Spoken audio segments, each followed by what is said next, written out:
Good evening, ladies and gentlemen. I'd like to call the school committee to order on June 7th at 7 p.m. Please rise for the Pledge of Allegiance. I pledge allegiance to the flag of the United States of America and to the republic for which it stands, one nation, under God, indivisible, with liberty and justice for all. Thank you. I'd like to read the Douglas Mission Statement for the public schools. Douglas Public Schools offers a diverse learning experience that meet the academic, social, physical, and emotional needs of all of our students. We provide a safe, supportive, and challenge learning environment in which students may achieve academic success and personal growth. Decisions are made in the best interest of our students. I'd like to call the student representative, Aaron Paschino. It's Conzo, sorry.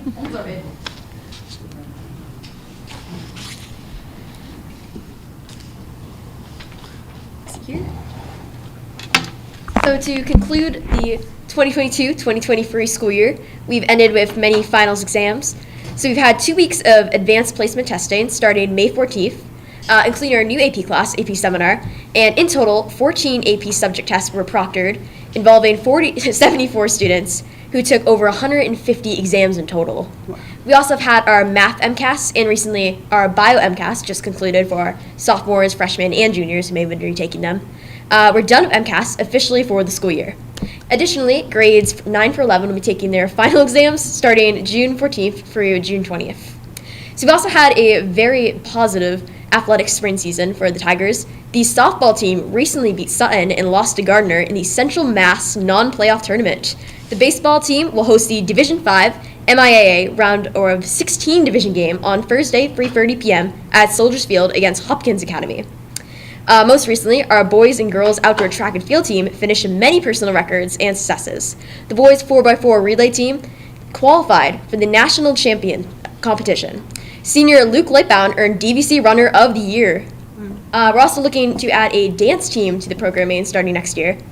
And we also recently had a fantastic Special Olympics in which our Peer Leaders organization was involved in. On May 25th, we had about 40 Special Olympians and many more student volunteers. Athletes participated in events such as the running dash, the soccer kick, softball throw, and the broad jump. So thank you to all who helped with this event. And most recently also in student activities, we had the Douglas Music have their spring band and chorus concert on May 11th, showcasing our very talented musicians. The music department enjoyed their year annual and barbecue last night. Additionally, we had the Drama Club with an incredible performance of The Legend of Sleepy Hollow, directed by senior Brianna Taylor on May 19th. We're also just elected our drama officers, and we're looking forward to choosing more student-written plays for next year.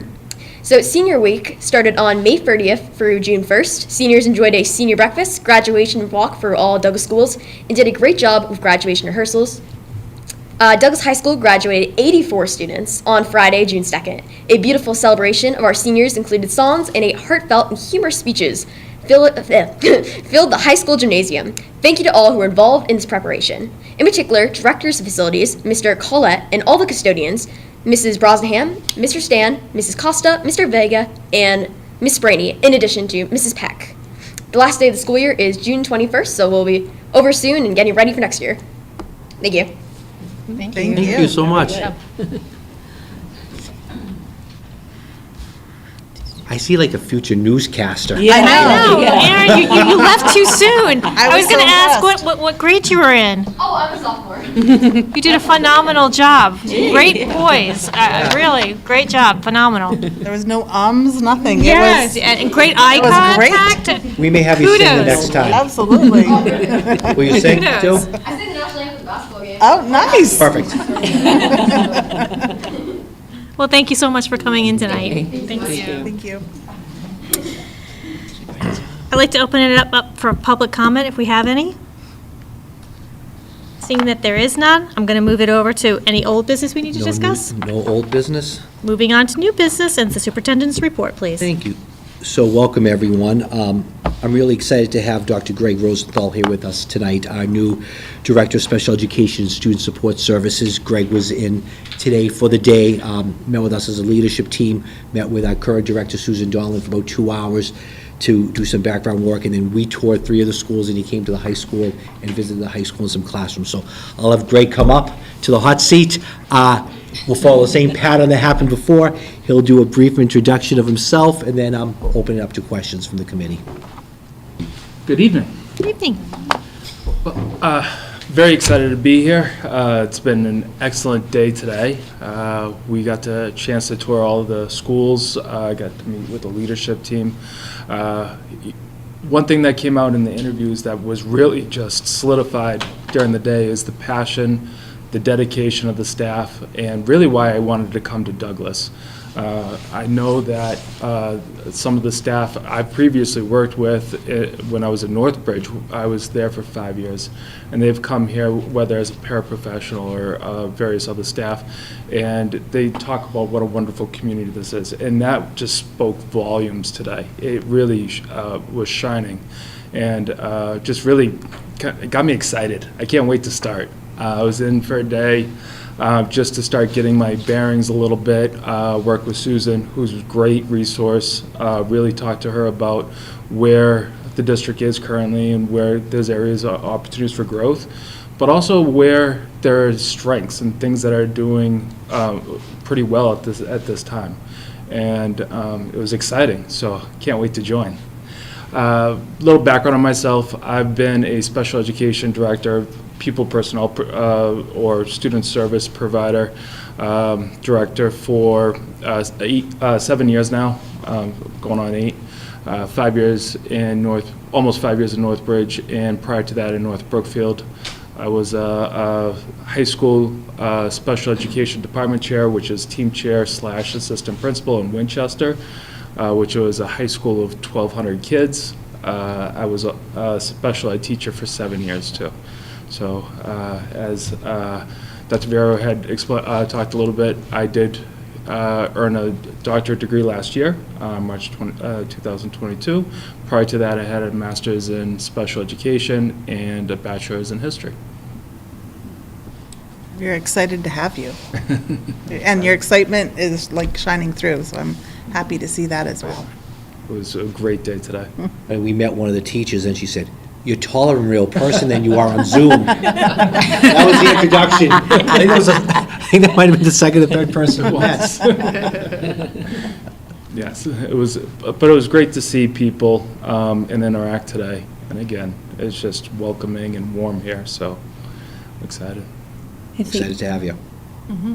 We are super excited to have you come on Absolutely. board, and we'll look forward to having you interact with us, and congratulations and welcome. Thank you very much. Thank you. Thank you.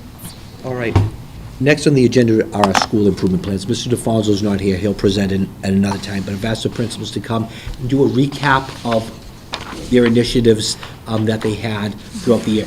Kind of do a brief overview of what they're thinking about for next year. It was tough to get in the mind space of September 23 when we're still trying to get through June of 23, but just to know some looking ahead. We're going to do things in reverse order and start with Miss Bennett. How come we never make Bob go first? Could happen next time.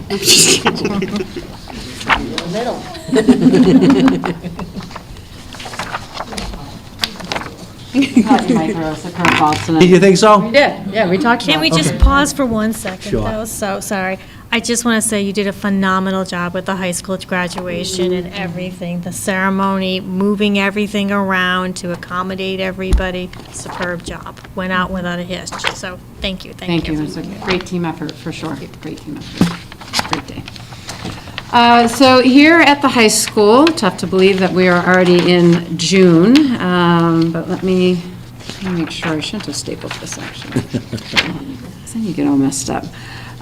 So looking first, our student learning goal, the academic excellence goal, talked about increasing student achievement by building teacher capacity and expanding opportunities for students. So our staff started off in the fall receiving a lot of MTSS, Tier 1, Tier 2, PD. The communication continued through the year, whether it was at faculty meetings or in common planning time, just learning from the staff what we had reviewed, and to some degree what they may have learned as well in the opening days into their instruction. So I know I had some teachers that actually worked their goals around some of the MTSS in terms of strategies, and they brought in new resources or they tried new exit tickets to help build the capacity of teaching and reteaching to the students. So those would be some examples of what some of the teachers did. The goal specifically here had some numbers, and this was a little bit of a carryover from the year before. So what I provided in terms of the numbers, I wouldn't say we had 97% at this point, because we're also not at the end of the year. So I worked off of our seniors, which check that off 100%, they all passed, so we'll take that as we can. And then I looked at the third quarter grades, because again, obviously we're in the midst, right? And so, as you can see here with our grade 9, grade 10, and grade 11 students, we do have below 15% or around 15% in terms of students who have at least one failing grade, and that would be below a 65.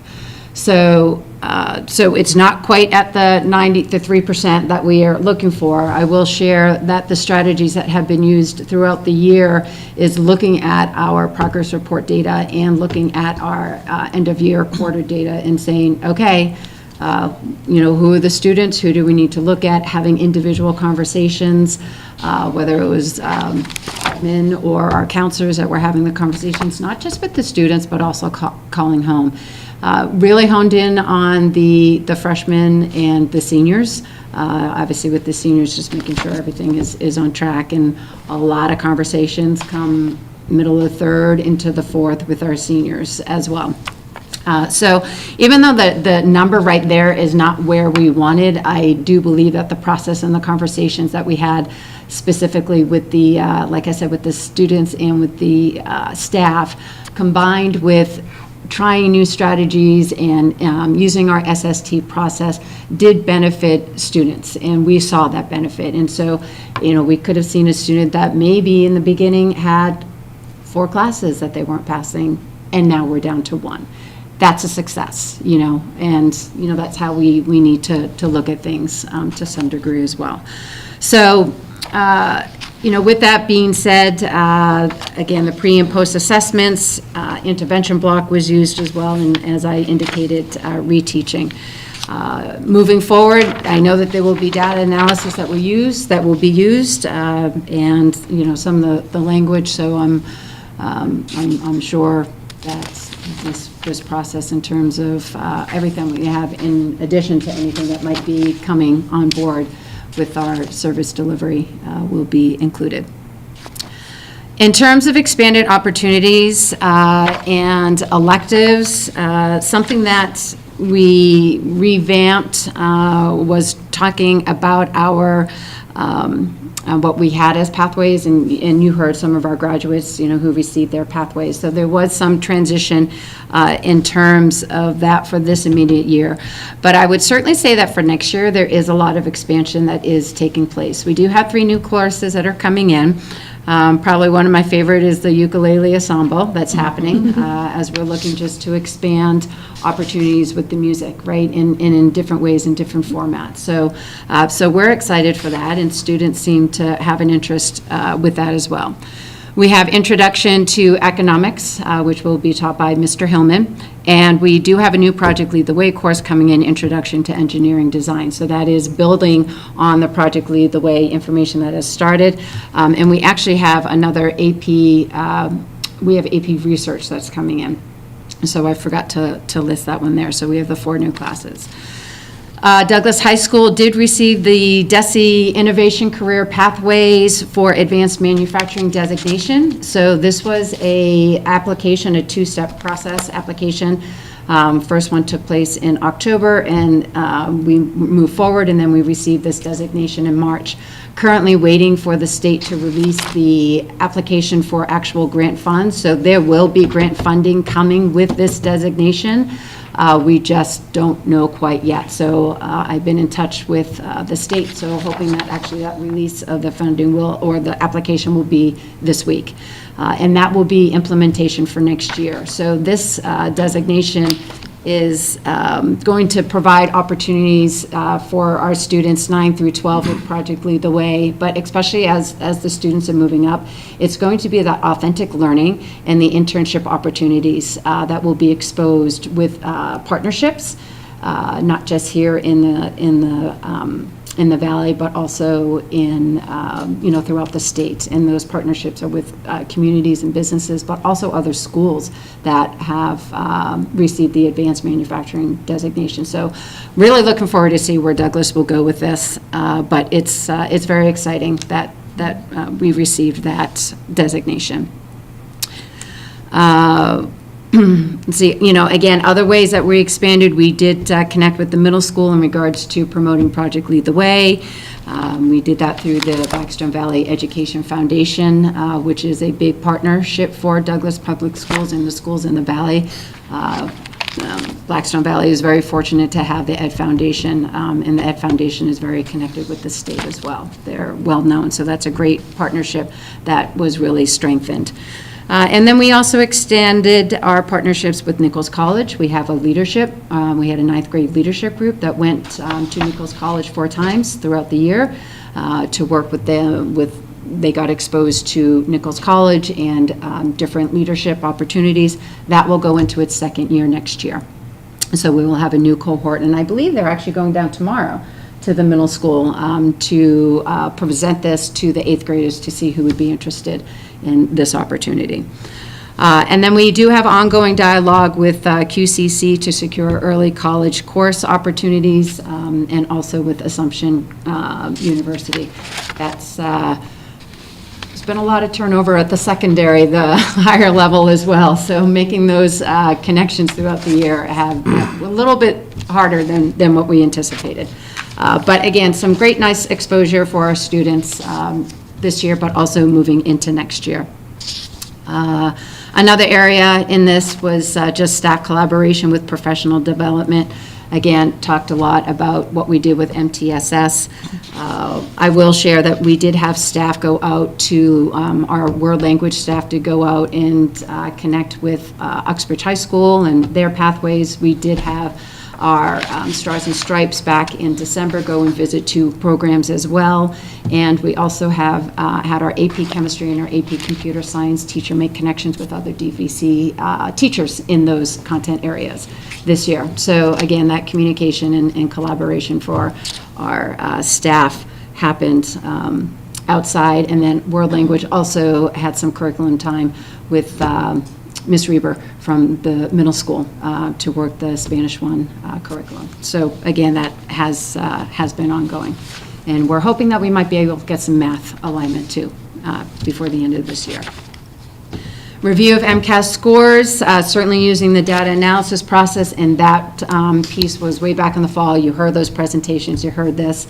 And as the data is coming in for this year, we will continue to look at that data using the MCAS scores, and our AP teachers also do grab the AP scores when they get released in the middle of summer to do analysis. So that data was used in the process of Notice and Wonder and protocol to help revamp some curriculum. And I believe I indicated in the middle of the year that the curriculum was moving well, and I will share that before the AP test, every AP teacher made the comment that they felt very good about where they were with the curriculum and that they were able to make it through, at least, to prep for the AP test. And that's where I'm hearing right now, I'm starting to hear that from our teachers with 9 through 11, is that they feel comfortable with where they're at with the curriculum as the students are coming to the end of the school year. Questions, or should I just keep going? Okay. Our well-being for all, again, MTSS was very much in there. I do have the review in there. We talked a lot about that. We have been looking at the advisory program. A formal review of the advisory program did not happen. I would say it was very much a rolling review as we went through the year, very fluid. And so, again, that would be something that moving into next year, because this was a new opportunity this year where staff received lessons and for that implementation. So moving into that and making a couple of tweaks for next year, they're aware of a little more formal review to really see, okay, hone in and what could that look like. Are you looking at, are they roughly looking at the same schedule for next year in terms of advisory and intervention, or? That is the plan, right, is keeping that. Where everything will lay is still being determined, and how, again, things might be tweaked in and along there. We've talked about different aspects of maybe honing in a little bit more on grade 12 initially in the beginning, so we'll see where that goes. And obviously, with the transition, there might be some other ideas coming in as well. But that template is definitely in place and ready to go. Thank you. The peer mentor program was revised with definitely focus of at-risk students. And again, monthly check-ins happened as well. And so that's a nice program that Lindsay Ryan, our adjustment counselor, takes hold of, and they help a lot in different facets. They help with the new student orientation. They came down to the 8th graders when the presentation for the program of studies was done to assist. So a couple of new things in along that line, and they did a lot when the 8th graders came up in the fall, and we had our interactive day up here with the 8th graders. They were actually vital in terms of that. So good work with the peer mentor, and again, always continuing to be improved. And they just had their final meeting with elections yesterday. So I know that Ms. Ryan's excited for that opportunity next year. Do you know if she is planning on having another intern next year? Because that really helped out that I have not heard. I actually asked that. No one has reached out. But it's also only June, so something may happen. And Madison Bojo, fantastic. She was a great addition to our staff. She's been gone for a few weeks now. She actually started a job out in Southbridge, so she was able to transition right into a position.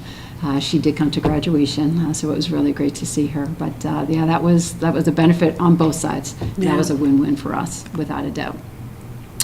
And then we did have a nice transition meeting with the grade 8 special ed department and staff, just to help with that transition of the 8th graders coming here into the high school. And those conversations continue to go on as we are working and building the schedule.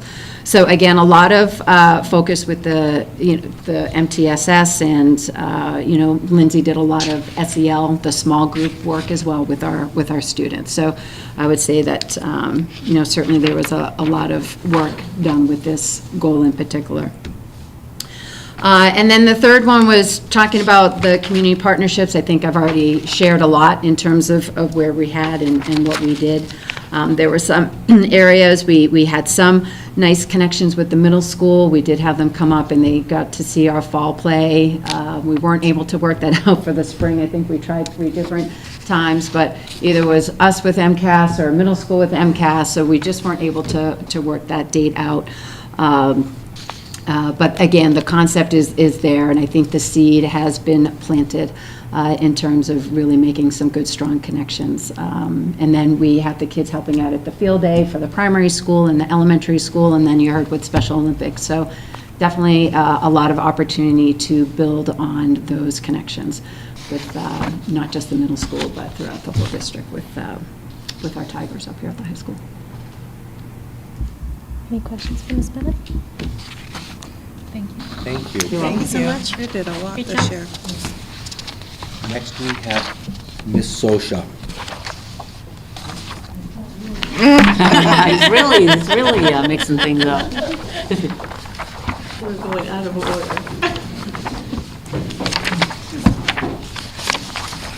Does this to me all the time. Did I throw you off? Yes, you did. You did. But that's okay. You can handle it. I can. Okay. All right, so we have some not so good, but we have some really good.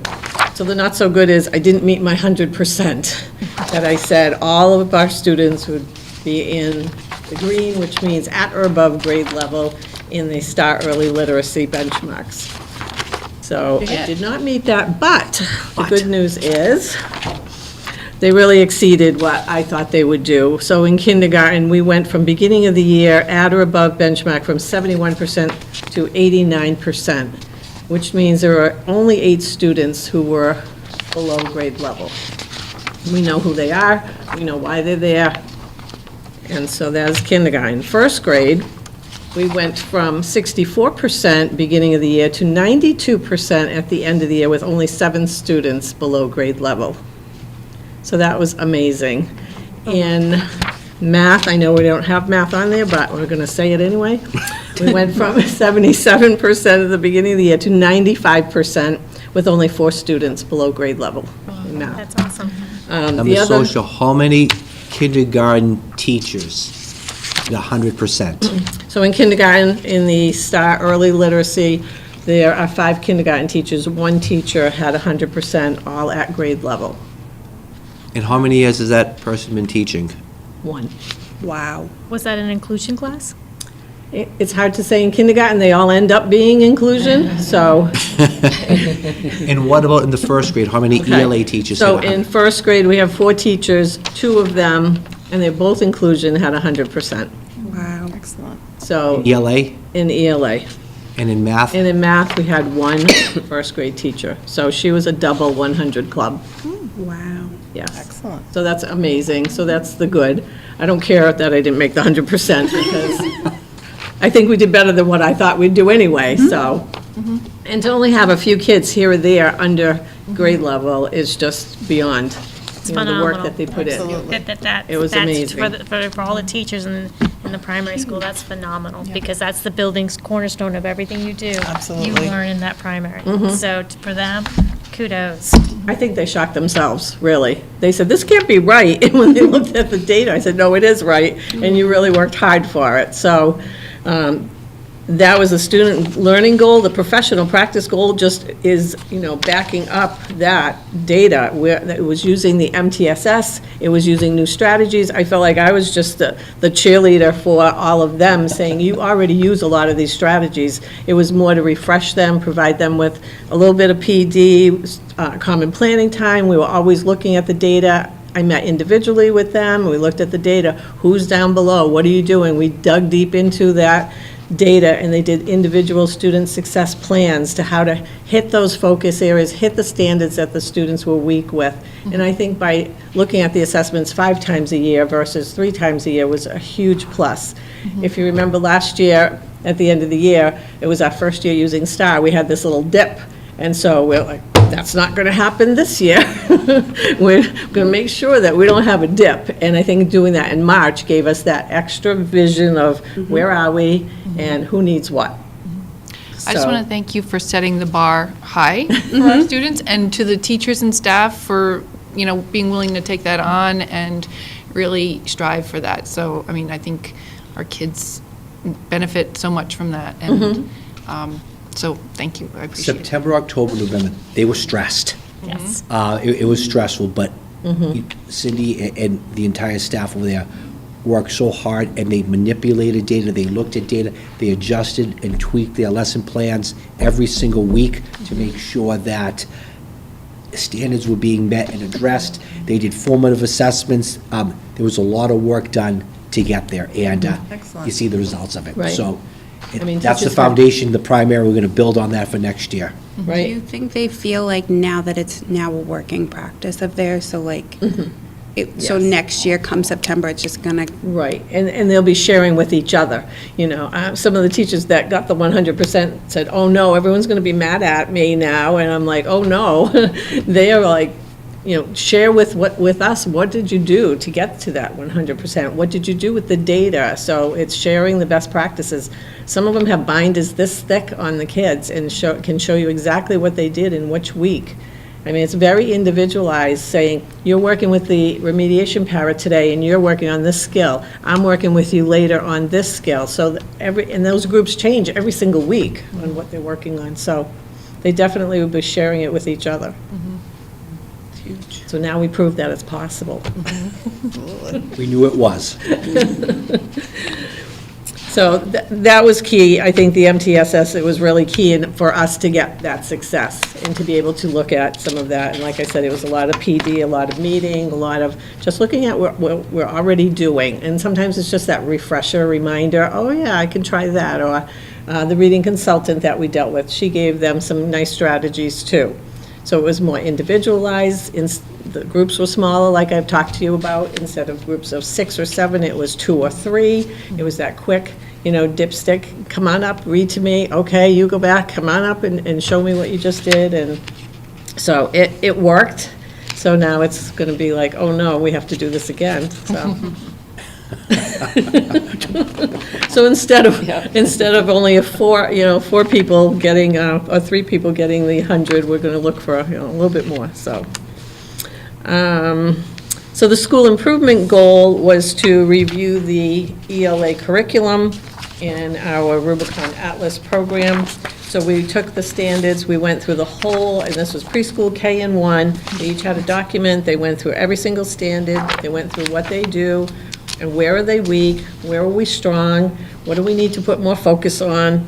Then they went into the program itself and tweaked it in the program. So it's been documented in there. So we did do that. I just provided substitutes for them. They said we'd rather do it in one day than to do a half a day here, because once you get going in it, you're on a roll. So that went really well, and it was an eye-opener. In kindergarten, they said, oh, we need to do more with fairy tales and folk tales. Kids today don't know any of the fairy tales. It's amazing. So they did a whole unit on fairy tales, and then they did a fairy tale parade down the hallway with characters and things like that. So they used the information again and used the data to make things better. And then the last goal that I had was to increase the family presence in the school. And I think we did a pretty good job with that, because preschool brought parents in for 2 different activities where the parents have to participate. It's not just come in and watch a show. It's you sit down and play a game with your parents, and we had all different centers set up. So preschool did it twice, kindergarten did it twice, and first grade did 1, plus they have the graduation. They also did mystery readers, things like that. So we were able to get parents in quite a bit this year. And they enjoyed that. We did too. It's fun. So looking at next year, I don't know. I'm glowing over this data. I don't know if I'm thinking about next year, but a couple thoughts. Reading Wonders has a phonics program. I was kind of looking at the STAR because they have phonics now, but I think we're going to lean toward the Reading Wonders program and do a progress monitoring. So it's every 2 weeks. So every teacher would have that additional data just on the phonics skills. So I think that would be really useful. We are going to be using a new version of the Go Math. It's an updated version of Go Math, so that's something that we're looking at. We're also looking to collaborate with the middle school and maybe our kindergartners to have a connection with one of the grades, 6 or 7 over there, to have them come down and either read once a month or do an activity with the kindergartners. So those are the things just off the top right now. And continue doing the good things that we were doing. Any questions? No, just again, kudos, you hit it out of the ballpark, and it's like Monique said, it's phenomenal. Just the STARS data, it shows it can be done, right? Okay. And kudos to your staff for stepping up and not shying away and saying, it's too hard, we can't do this. What a great job they did. They did. Amazing They did. And they were job. proud of themselves after they saw the data, too. And I think it's more than just the STAR data. It's the instruction that's happening, because the STAR data is just an assessment tool. Right. But it's what the staff has done Right. to look at each kid as an individual and change their instruction and understand the standards and think, what's the barrier this child has to access a standard, to be able to show success in the standard, and how can I present the information differently? How can I have the child show me the information in a different way? So it's just a whole change in pedagogy that STARS helped drive and gave us the data. Right. But it's more than just the assessment piece. It's that whole change in how we're approaching teaching and learning. And that's the exciting stuff. Absolutely. That's Making the good learning stuff. fun again, too.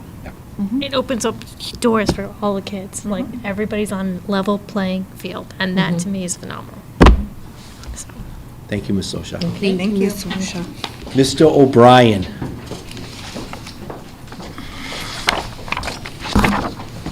I'm excited to have our sixth graders go down to Reed at the elementary school next year. We actually have a couple students going down next week to Reed to kids. Yeah. So that's always wonderful. I love showing off for the kindergarten kids. They feel so old and cool. Of course. So again, using data to drive instruction, we learned a lot about the NWEA program. We learned that we have things to learn about the program. It's not apples to apples comparison with MCAS. And we started off the year with the fall test. We should have started with the summer test. So we were actually testing on things that were 7, 8 weeks ahead of time on the students of what they should know.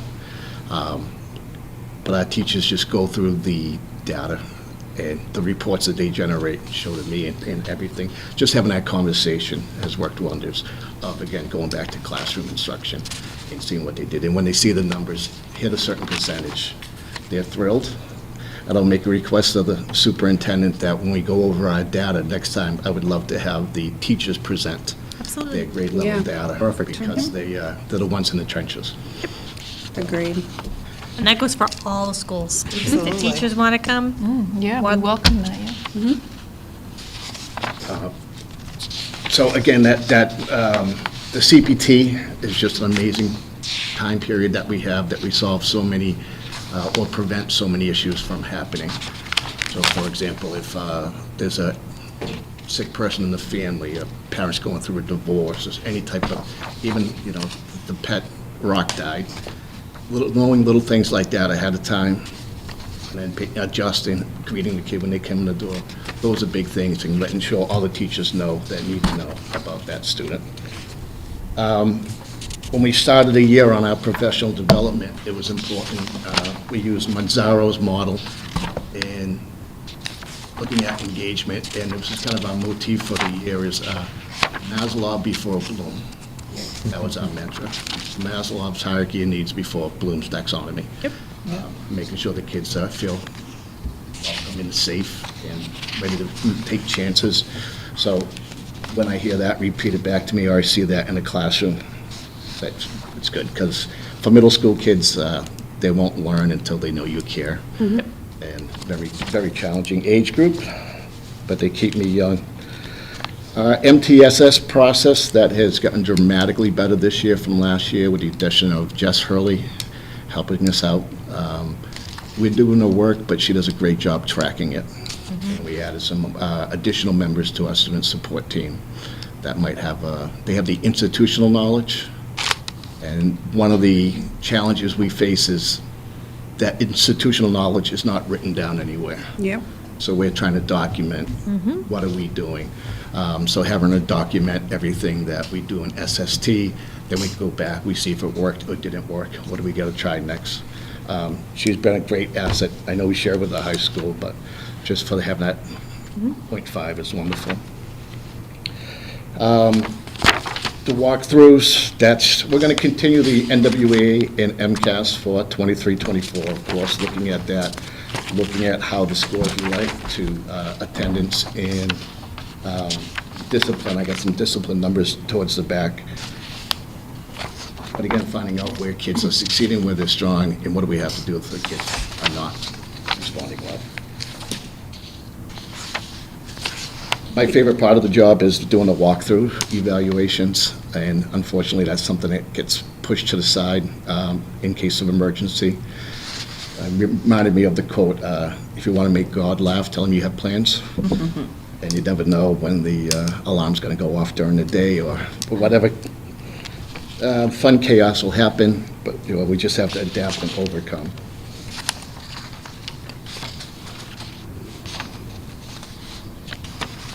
Let's do that. If you turn to page 7,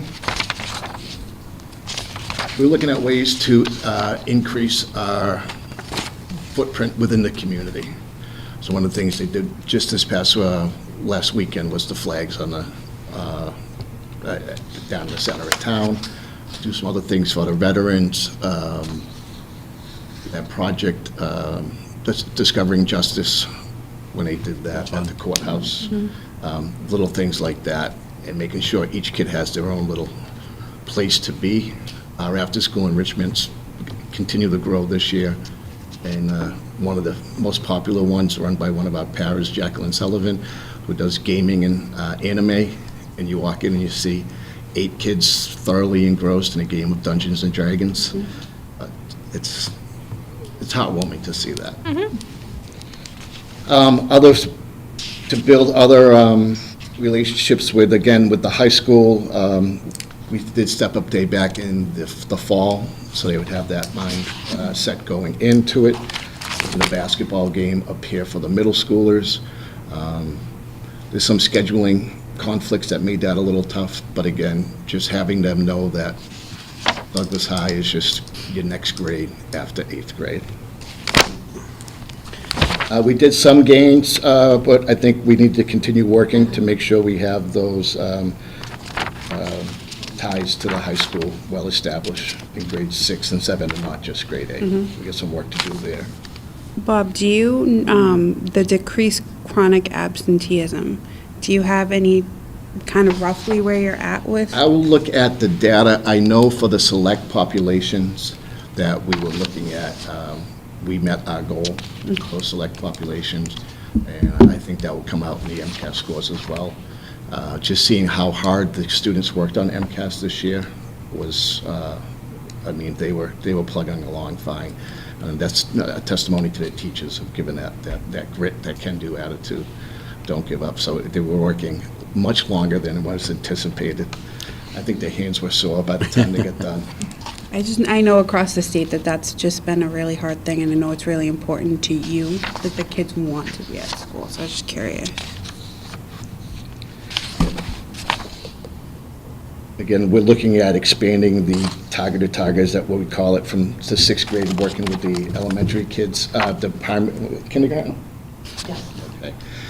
What's also neat is that our last lunch, we bump into the 4th graders at the elementary school on our recess break, and all you see is kids running over there and hugging the next door neighbor. The kids, they want to show off for the older kids. But it's a really nice community that they have just right there. You can sit and looking forward to having it. And the love that the kids have for each other is absolutely mind-blowing.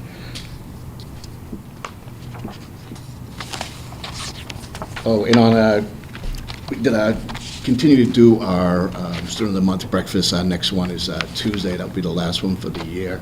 It was nice. We did have the police department come in and sit down for one of them to have that. I want to build on that next year.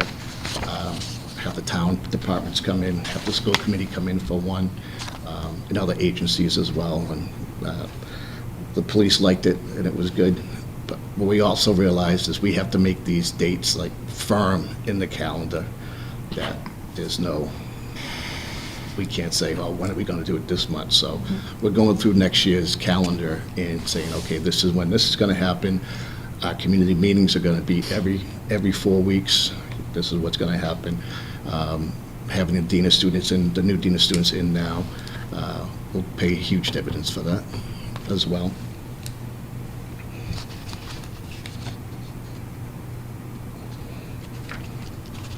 On page 8.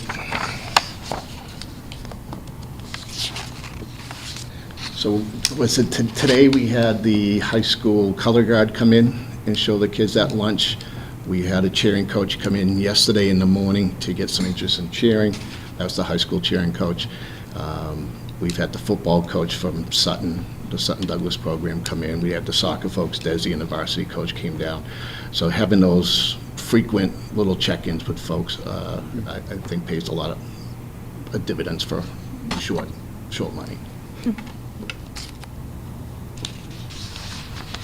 We tried to do some helping parents with homework. We had a math afternoon, how to help a child with math.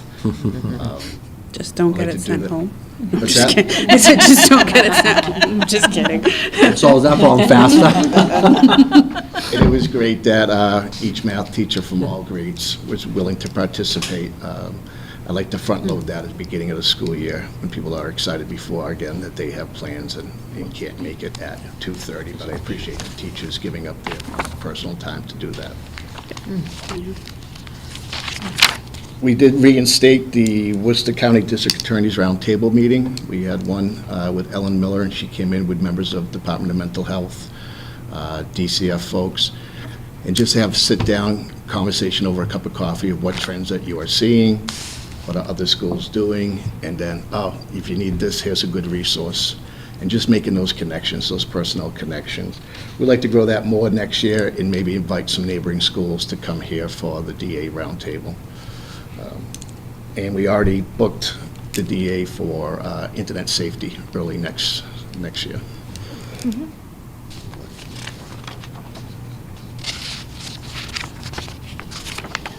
So a lot, you see, completed but worth leaving in, so we would like to see that just is going to be normal operating procedures for us at the middle school. We did create a culture and climate committee. I think more happens in those private conversations with folks on making sure the climate is good and where they share to you, like, you know, this has been a tough week, or that's going that. We, with the help of the staff, started doing, again, breakfast or lunch once a month, where one department will set it up, a great spread back there, and it has a very, almost feels. Very good spread back there. Yes, it almost feels like a holiday gathering when we do that, and we extended that to faculty meetings as well. So that was great, just to have people, especially when you're, as a classroom teacher, you're stuck in that bubble of your classroom, and to get out and see teachers from another grade. And we're having an end-of-the-year gathering, which is very nice to see that we have the turnout for that. We did start a lunch bunch this year with Jess Hurley down there, which worked out well. And there is the possibility of having more services provided to us by Family Continuity Program. I've also reached out to Community Health Link, where they will send a clinician to the school, build a child's insurance, no cost to the district, but they have those regular meetings. The Care Solace program that the superintendent got us in touch with, it's been very successful with the few students we had to refer to that. Just anecdotally from last year, what we saw for self-harm and those types of behaviors to this year decreased dramatically. And that was, I'll check the numbers, but it's nice to see those numbers trending down. I think the further we get away from COVID, the better. And the wait list for clinicians is so bad. To be able to do it during the day. Yeah. It's. Yeah, trying to get a 13-year-old to do therapy sessions after school is tough, but if they know they're gonna be missing A class. science class, they're like, sign me up, I'm right there. But again, that goes back to, you know, Maslow before Bloom, of helping them with that. And we are looking to it, we'll come up in a little bit, but really, how do we teach these trauma-sensitive children? I don't think there's a person out there that hasn't been affected by some sort of trauma.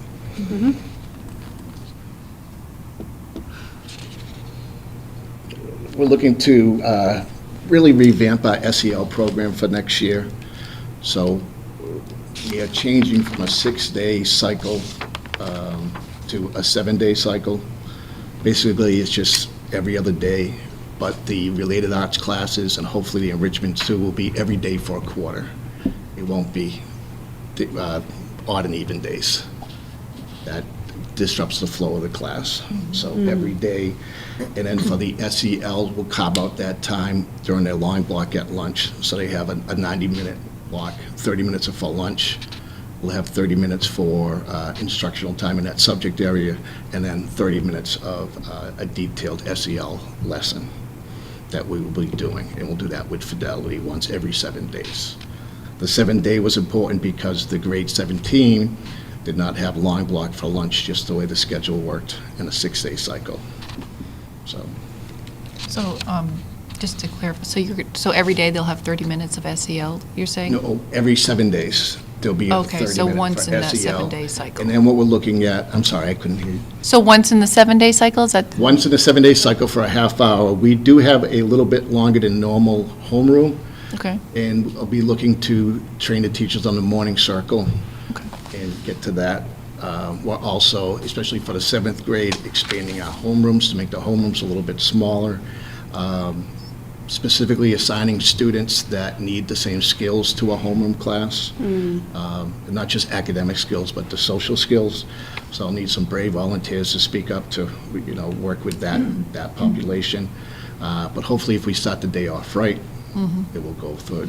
So we will be doing some PD on that morning circle. Familiar more with the 6th grade teachers, probably less with the 8th grade teachers. And as they get older, it's less, but just to get the barometer of the students during that day.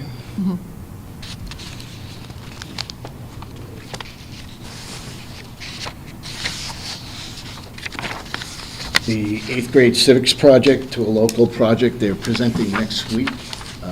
Some of the things that the kids came up with was school lunch, but on where this street right here crosses into 16, they were trying to see what they could do to make that a little less accident prone. So they went out and they took pictures and they got to pitch their ideas. So all their ideas were based on something that could happen right here in Douglas. They interviewed people, they interviewed the kitchen staff, they interviewed Officer Brett, and having these kids advocate for something like that. Awesome. It could be actionable, too. I hate that intersection.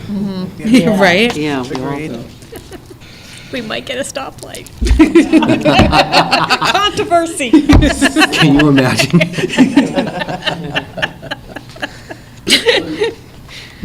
One of the things that was very sweet is on our program, the STARS program, is we had students scheduled into there for part of their, as an enrichment class. And it was great to see some of these students that had pretty low self-esteem, to have a child smile back at them. They walk a little taller, they smile, and pairing up those right students was very beneficial, not just for the students in that program, but for the kids going in there as well. So we'll continue to do that next year.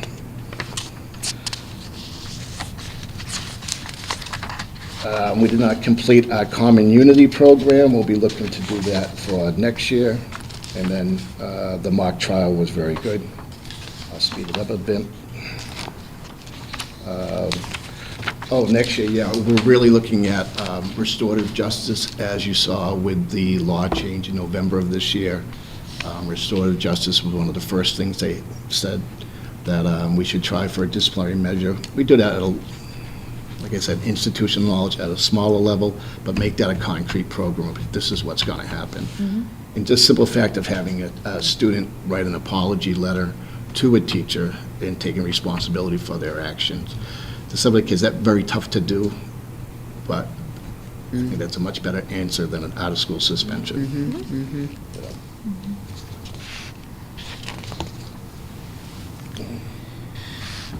Yeah, the books we're looking at for that is restorative practice handbooks, and that's school-wide, and then on the classroom level, Better Than Carrots or Sticks, restorative practices for positive classroom management.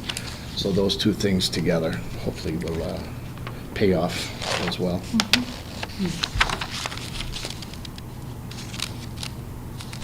Next year, we're also looking at, through our Dean of Students, is a PBIS program. So we really want to spend the whole year building that up. I've seen it fail in many schools. It's tough to meet 6th graders where they're at, and the 8th graders, it's quite a different age. They're not too excited about Schmetzels in the 8th grade anymore. So looking at a program that's going to work, and with fidelity, we're spending all of next year planning and getting those things on board. They already had their first meeting this year, but to have a true collaborative nature for that. And talking to staff, where we want to go for next year is a common theme kept. We have to build our community back to where it was before COVID.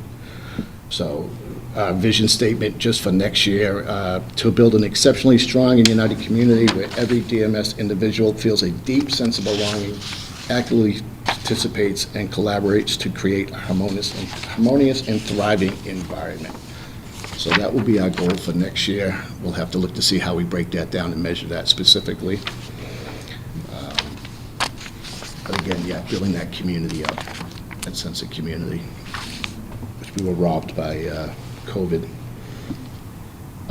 Discipline, so last year, 21 students, this is only out-of-school suspension, 21 students received a total of 170 days out. So with 300 students in the building, only 21 of which were suspended outside of school. We dropped that number to 18 this year with 18 students receiving out-of-school suspension with 85. So we're trending in the right direction for that. I want the students in school learning. At the same point, if there is a violation that I think puts this, it's a safety violation, the consequences are going to be the same in across the board. There's just some things that we don't tolerate in the school. But the little things, and if I talk to any educator, it's a little bit like whack-a-mole. Like it's not huge behavior problems, but it's that little time, little things like a student just walking across the classroom in the middle of a lesson. Again, a lot of this, I think, goes back to COVID, just being isolated for 3 years. So just building up and giving staff, we have to relook at how we're going to do classroom management in a post-COVID educational world. So we're doing a lot of PD around that for next year. But again, the main point is to build that strong sense of community. Bob, do you know roughly what your, and you might not, so I apologize, but what is like the average suspension length for students? Like, are they more like 1 to 2? Do you have anybody do you have a lot of people over 10 days, or? If you don't know, that's. No, only a couple over 10 days. Those have ended up with like an out-of-district placement. Some things like having a bomb threat, which we can't, that. Yep. Nope. That we can't, Yep. yeah, we just can't tolerate that.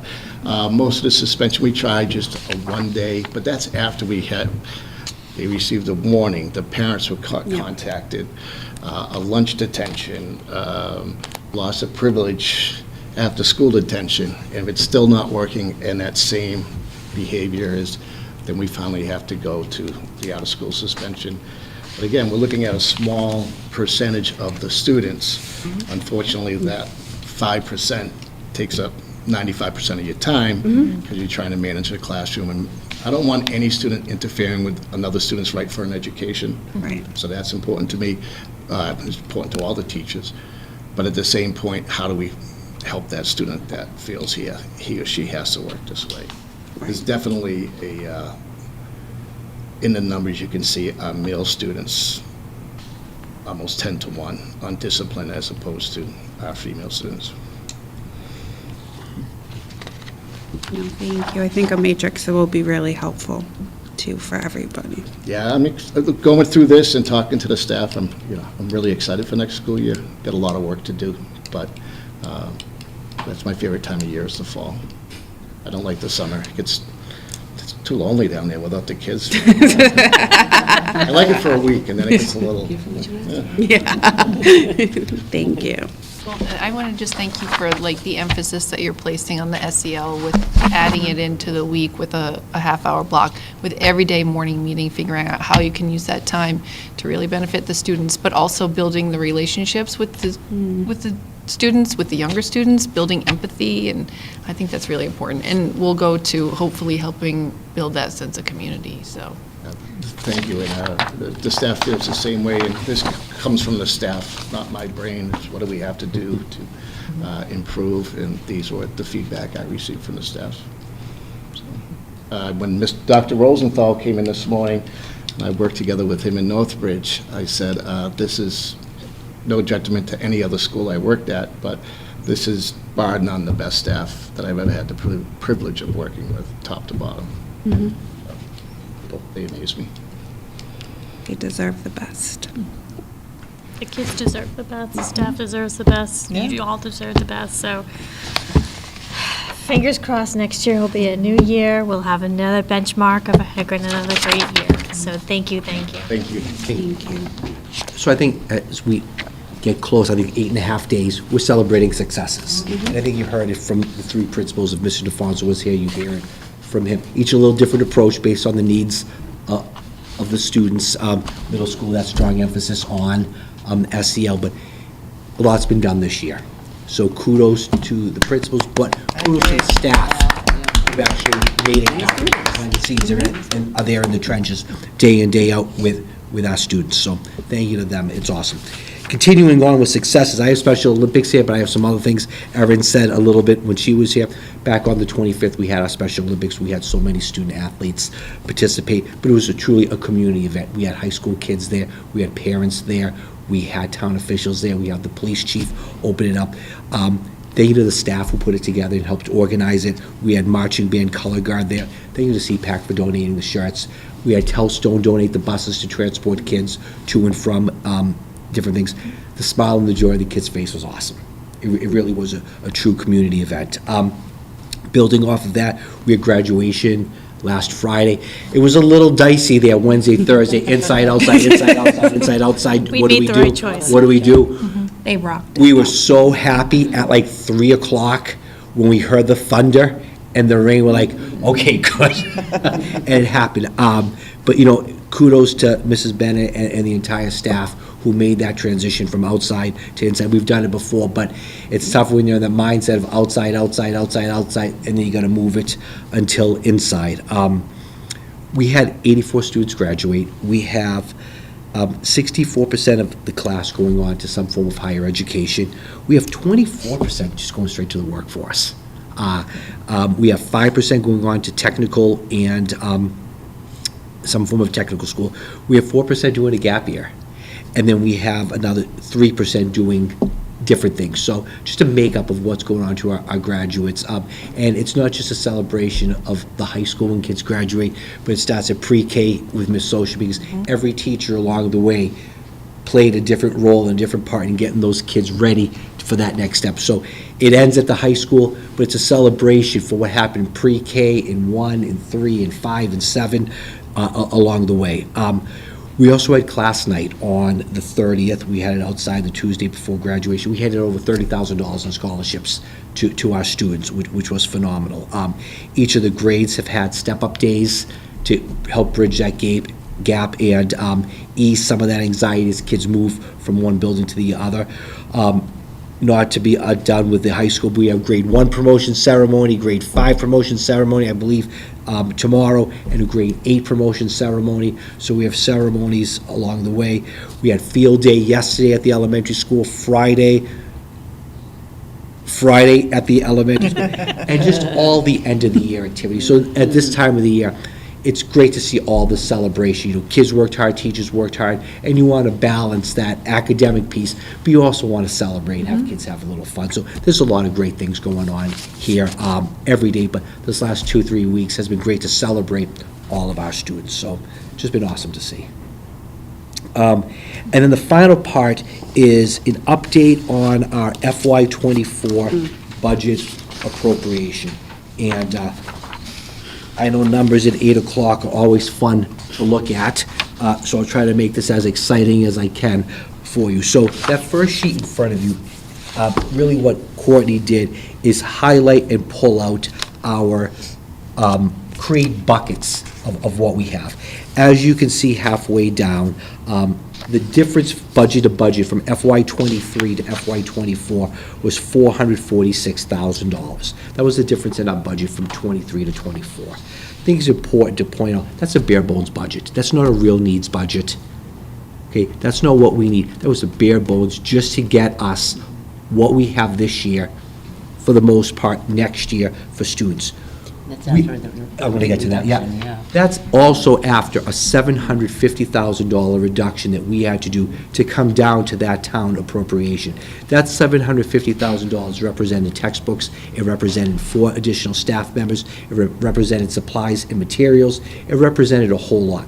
So that 446 that you see there is is bare bones. It's bare bones.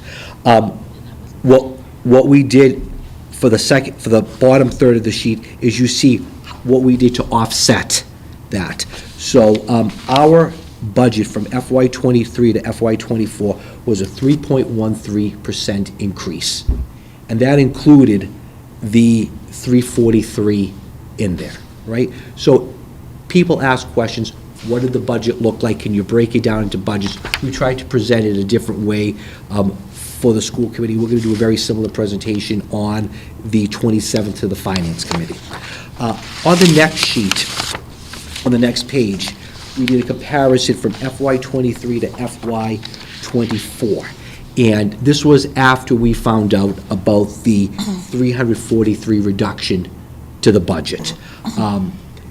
So once you remove that 343 from the budget, we actually had a 0.77% increase from FY '23 to FY '24. That 0.77 increase represents $113,000. That's it. That didn't cover any of our contractual obligations. It didn't cover a lot of the stuff we need in the budget. It didn't cover anything to help us move forward. So people asked us to paint a picture of what happened and kind of spread it out in numbers, and we did that I felt it important to share with the committee this document before we present it to the finance committee on the 27th. The third page of the document breaks things down and really helps to show what our percent increase in town appropriation is over the past 6 years. And Ms. Keegan will chime in a minute, as she always reminds me, there's a story behind the numbers. So it's sometimes difficult just to look at the numbers to see things, but if you look at the difference in FY '19, we had an appropriation of $434,000 and change, but that was after the override. Then over a 3-year period, we stayed around $250,000 increase in appropriation from the town. Last year, in order to support some of our contractual obligations, there was a $607,000 increase to the base. This year, there was a $113,000 increase to the base. Remembering that a lot of that 607 went to support salaries. And we all know that salaries don't go down, salaries go up. So this kind of helps paint a picture of what transpired. If you look at our school choice use, we have to use school choice to offset our operating. Without school choice, we don't open our doors. And, depending on when you look at our school choice budget, it's going to look different. It's going to look a lot different on July 1 than it does on June 25th.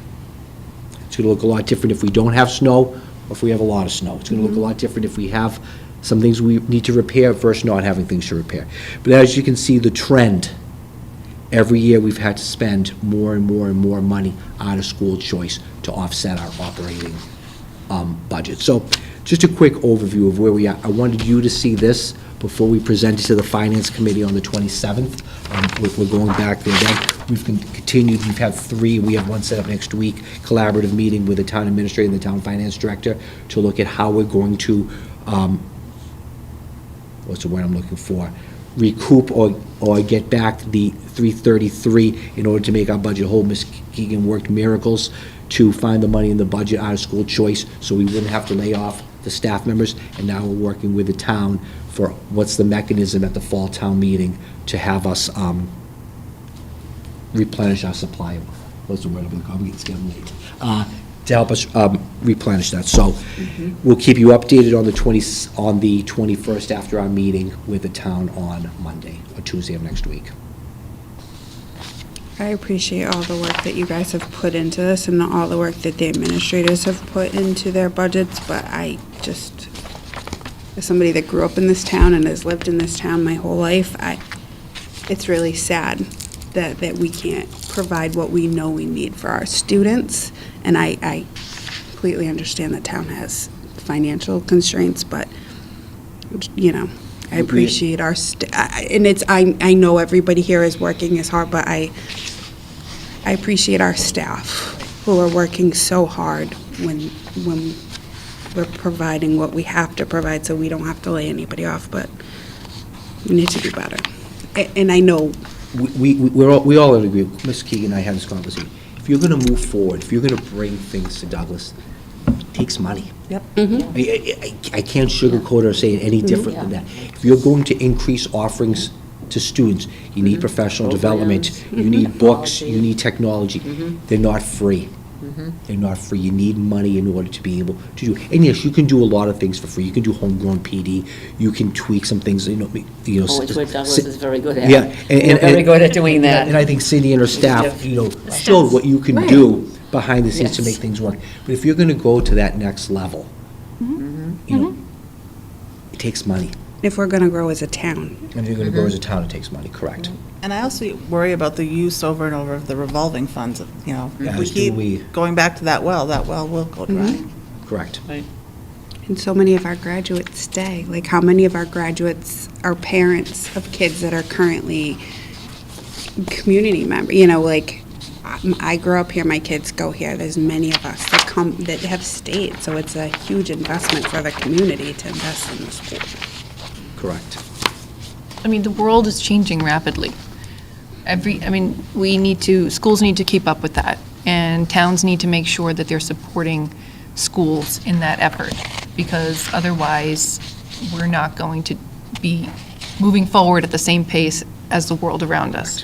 And so, I understand with the DTA contract was one way, bringing in Mr. Rosenthal, getting our special education department up and moving forward to the future. That's all been part of putting the infrastructure in place. And it'd be great to make sure that the town and the schools and the community, and we're all working together for the same effort, to be able to propel us forward for the future and put our students in a really good spot. So I really hope that this story changes, and I hope that you will keep us, I'm sure you will keep I us will. updated, so. And I think all of us want to see that narrative change. We know what needs to be done, and we can do a lot of it without resource. Our teachers work miracles, our principals work miracles. They Very do used that. to doing that. But- and they used to do it, but at some point, you need the financial resources to do it. If something goes wrong with your house, you can use duct tape and WD-40 a couple of times, And then you can't. and then you can't. And then you can't. And then you can't. And by the time you can't, it's a bigger problem. Right. Yeah, it's way too late, Preventative is actually. way better.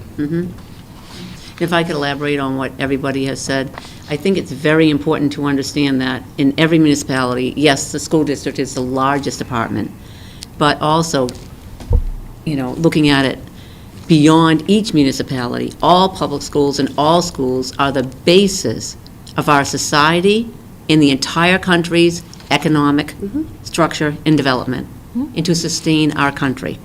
I'm going to put it that strongly. I mean, that's really where it begins, is in our schools. And again, to your point, Monique, things have changed a great deal. Things are far more competitive, far more difficult, far more complex. A world, economically, the jobs, everything. So in order to prepare our students, regardless of where they go, doesn't matter if they go right to a job, to a college, into the military, whatever they do, they need to have the best basic structure in order to be successful. And that is, the small town of Douglas, the largest city in the United States, that's the basis for our entire country, our society, our economy, and our well-being. And then you put that aside, we also need to think about our children, our students, and the future as far as the people in our nation. And we have a lot of social, emotional issues and things of that nature. We've come out of COVID. We're all looking forward to next year being really the beginning of a new beginning. And I call it a new beginning. I refuse to accept new normal. New beginning, okay? Because things have become so difficult. We want to move forward in a good, productive, positive way. And again, I'll just leave with, to accentuate what all of us have said, it takes resources. It takes human resources, it takes financial resources in order to do it.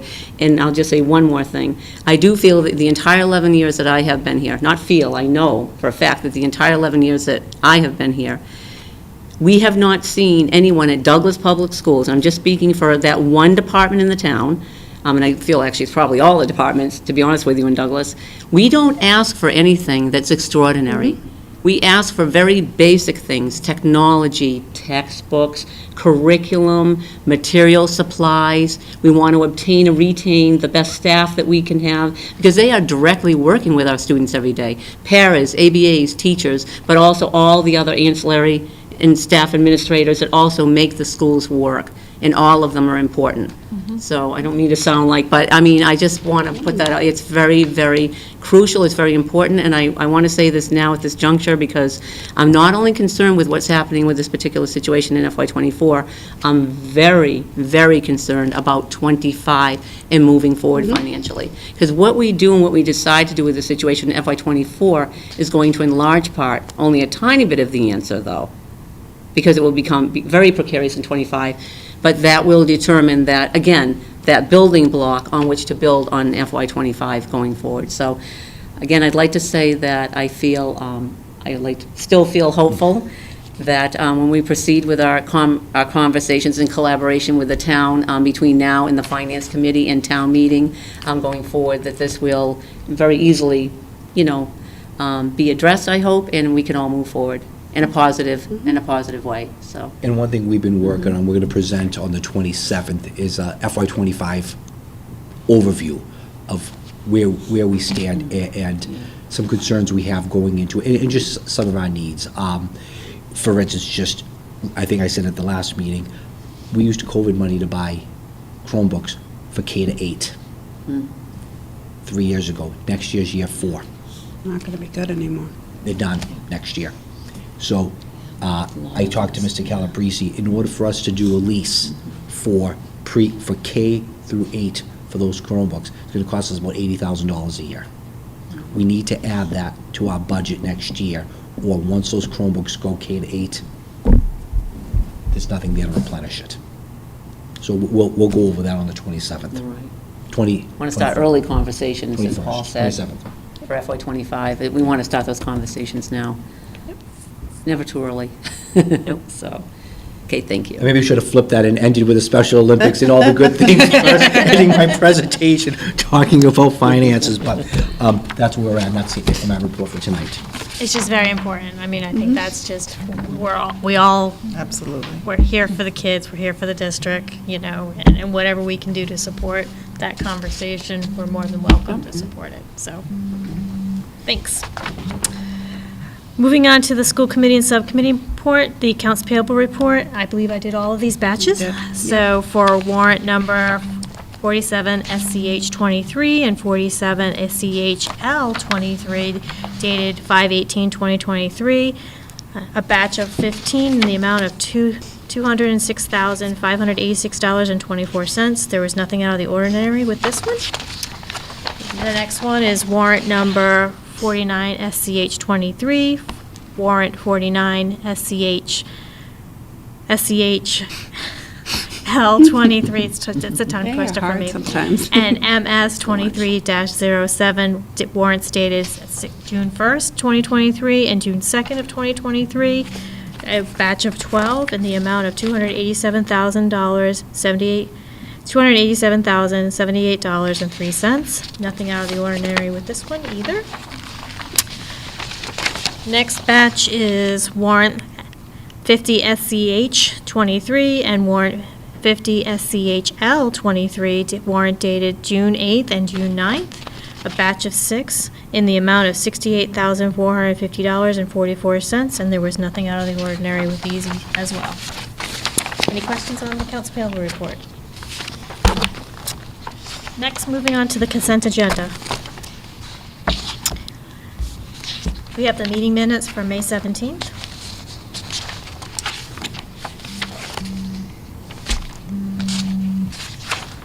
If nobody has an issue, I'd be looking for a motion. I move to accept the school committee meeting notes for May 17th, 2023. Motion made by Beth, seconded by? Teresa. Seconded by Teresa. All those in favor? Aye. Aye. Anyone opposed? Anyone abstaining? All set, thanks. Next is the FY 2024 Douglas High School and Douglas Middle School athletic fees. So what in your agenda item summary, I have a little bit of a background here, and actually, that should say in the first sentence, FY 2020, the 2019-2020 school year is when we implemented the athletic fee schedule with caps. So since that time, the regular fee has been reduced, and the subsequent cap amounts have been adjusted accordingly. It gave a little bit of information on where we stand with both the high school and the middle school revolving accounts. A little bit, middle school is doing a little bit better. I know it's a much smaller program, with a little bit higher in revenues and projected estimated fund balance. And the high school is a little bit behind in revenue from the prior year. And we did recently send out some collection letters for participation fees. So as far as the estimated year-end balances, again, the high school is projected to be lower. The middle school is projected to be a little higher. But that being said, and I know that given the palatability, and we want to, coming out of COVID, we want more students to be able to participate. So for FY #24, I feel comfortable recommending, keeping the same schedule that we have in the current year for FY '24. But again, I do want to say that it will require the athletic program administrators and principals monitoring the expenditures in FY '24 to be in line with the actual revenue collection, number one, and also to make sure that we follow the policies really can't be allowing people to play, if they haven't paid or have not received a waiver, because it's a small town and word gets out, and, we can't be doing that. So we definitely want to encourage students to be playing, especially with what we've come out of. It helps with social emotional, it's good exercise, getting them outside, it's all positive. So I am making a recommendation that our FY '24 recommended athletic fee schedule for both the high school and the middle school be the same as current, and I have attached the fee schedule for our recommendation, if you so approve. Any discussion? Yeah, I think it's imperative that we keep the kids, this is just another outlet for the kids to have someplace to go and do and be with their peers. Absolutely. So keeping the fee, I think, at this makes sense, but also we need to make sure we're collecting, that they shouldn't play. And that's the hardest thing to do, right? Because you want the kids to be involved. Absolutely. So. But then if the revenues keep going down, then we run into Right. And so we can't, eliminating our program, we or, can't allow that can't have it behavior to both ways. continue, right? Right. And so it's. Right. Balance. And we've been decreasing the fee, and I'd hate to see us have to go back up. Yeah. Our goal is to always go down and make it more affordable for people, but, so I'm good with staying where we're at. Agreed with trying to keep it as low as possible, because as a parent who went through the year of Yes. paying everything. Yeah. Especially senior year. Oh my good God. Like, wow. So I'd be looking for a motion? I move to approve the attached FY 2024 recommended athletic fee schedule, Douglas High School and Douglas Middle School. Proposed the school committee meeting June 7th, 2023. Motion made by Monique, seconded by? Teresa. Seconded by Teresa. All those in favor? Aye. Aye. Anyone opposed? Anyone abstaining? Good to go. Okay, the next one on the agenda is FY '24, the FY '23-24 school year, school breakfast and lunch prices. As I mentioned before in prior years, a number of years back, the USDA, nationwide, actually, they have a price adjustment calculator that you have to do, because a lot of districts were refusing to increase prices at all, so a lot of school lunch programs went in the red nationwide.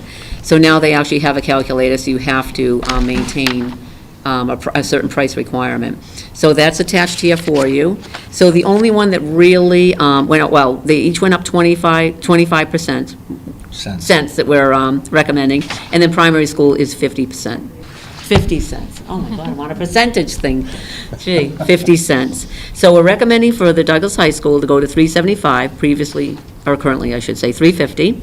Middle school, $3.75, currently $3.50. Elementary school, $3.50, currently $3.25, and then primary school going to $3.50, but that's currently $3. So just to keep in line. Now, the prices have gone up dramatically on food.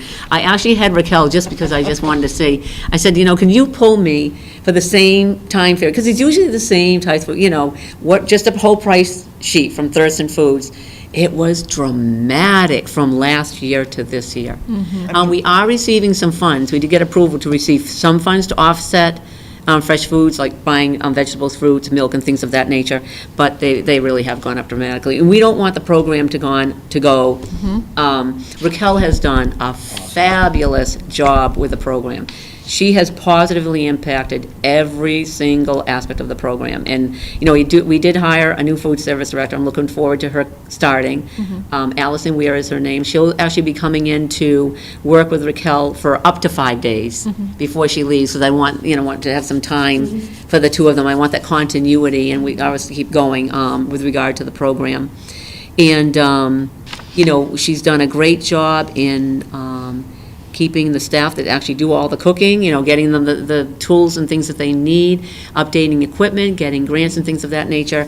But also, we have a good fund balance to actually buy some of that equipment, too. We don't need to go to the town. So I authorized, I think it's $25,000, it might be the other way around, but $25,000 we just processed.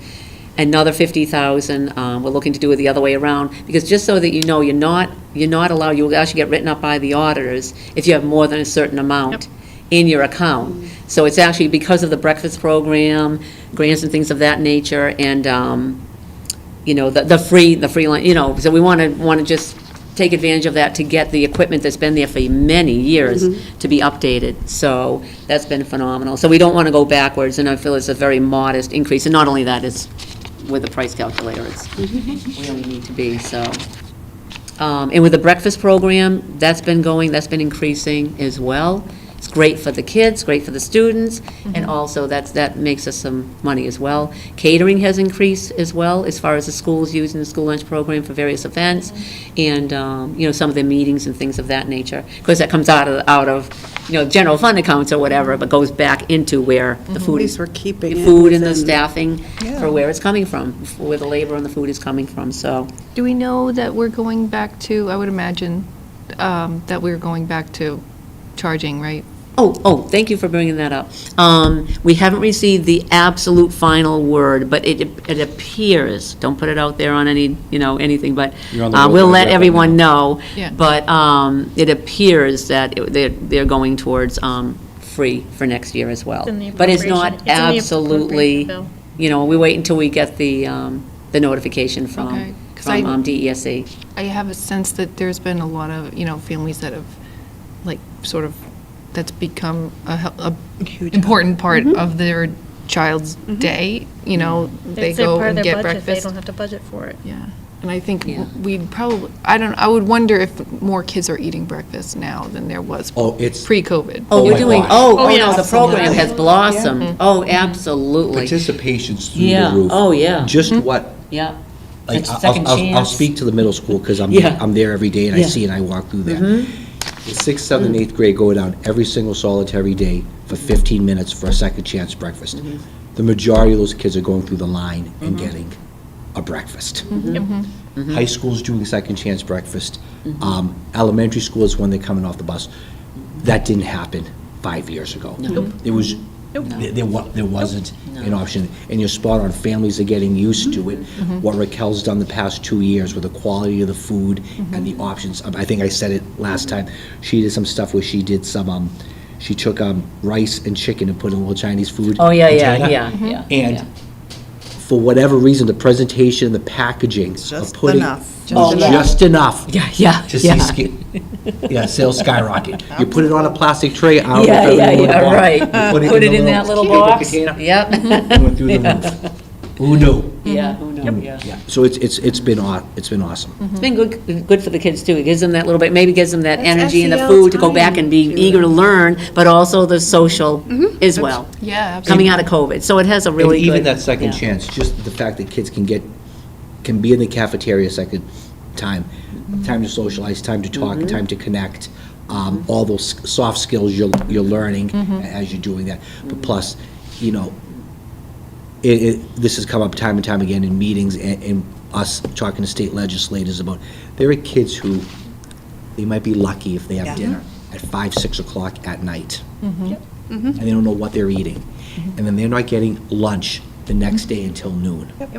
It's a long time. It's a long time for anyone before 8, 9, 10, 11, 12, 17-year-old. And you're expecting them to be on when they're starving. So that second chance breakfast is huge. Yep. So where do you see these amounts? Is it in staff meals? Like, how does the school collect like this? If we're, is this what is being reimbursed? This is gonna be, us? we have to do this, because we don't have any, we'll have something in place. If it's free, it's free. Okay. So à la carte still has to be paid for, anything à la carte. It's only the breakfast and the lunch. Okay. Yeah. Is this It's getting not à la reimbursed? carte. Is this the fees that are getting reimbursed per student from the state? No. The state and federal reimbursements, that's based on their own formula. This is just what we would charge. Okay. We have to have this in place because we want to notify them, say that doesn't absolutely get finalized. I see, okay. It seems like it will, but we're still going through this. And of course, we'll notify all the parents if it is. Okay.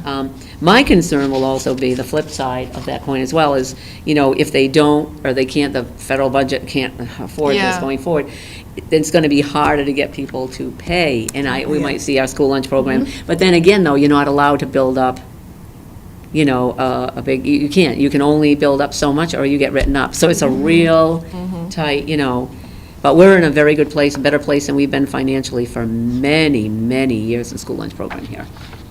Many, probably decades. And it doesn't matter if it's free or not free, if it's not good. Yes. They won't get it. I agree. And I think that's really what Yeah. the choices back in the day were not good. Right? So, But then again, but it's kind of a catch-22. There was never any money there. We were always like teetering on the red, of being in the red too. It's just, that's tough. Yep. Yeah, but at least they've had some grants. They've been giving money actually out for food too. So if you even had that bad, that we would have had some food to start off, to try something different, to prepare different menus to, it's just kind of anyway, yeah. So, so we're gonna keep people informed of what's going on, of course, but this is, if we don't have the free meals, this is what we would be in place if you approve. you looking for a motion? I move to approve the following fees for the 2023-2024 school year as follows. Douglas High School, $3.75. Douglas Middle School, $3.75. Douglas Elementary School, $3.50. Douglas Primary School, $3.50. And student breakfast district-wide, $2.25. Motion made by Monique, seconded by, Teresa. and by Teresa. All those in favor? Aye. Anyone opposed? Anyone abstaining? Thanks. On the next one on the agenda, we have the FY24 Whiten Community Center Agreement, before and after school program. We do this every year in June for the following school year. I'm recommending that we keep with the $10,000. It was $6,500. We increased it to $10,000. And again, you know, Whiten Community Center is a nonprofit located in Whitensville and has been providing before and after school program for students of Douglas parents for a number of years. And the program is conveniently located with the primary school. They do utilize 2 classrooms and adjoining bathrooms and have use of the gym several times per week. They also utilize a playground, which is located right outside the school building. It's all encapsulated in one area too, which is good for safety reasons as well.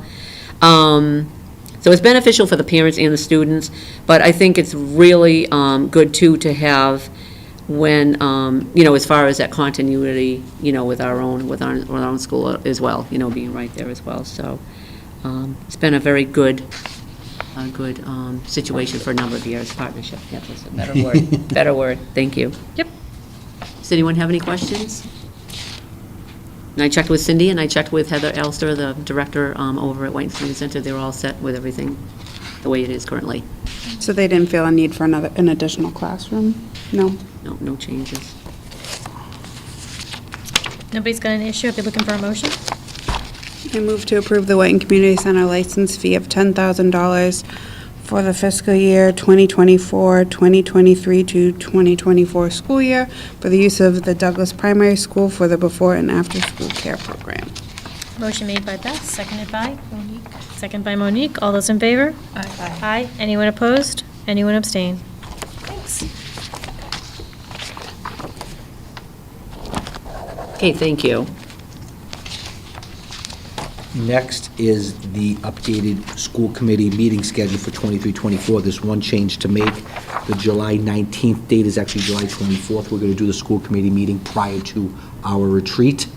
Other than that, everything seems in order. Obviously, there are some curveballs that happen over the course of the year we might have to adjust, but we're going to stick with our first and third Wednesday of every month. Can I make a recommendation Absolutely. that the August 16th also be a Zoom meeting? Okay. I think we can.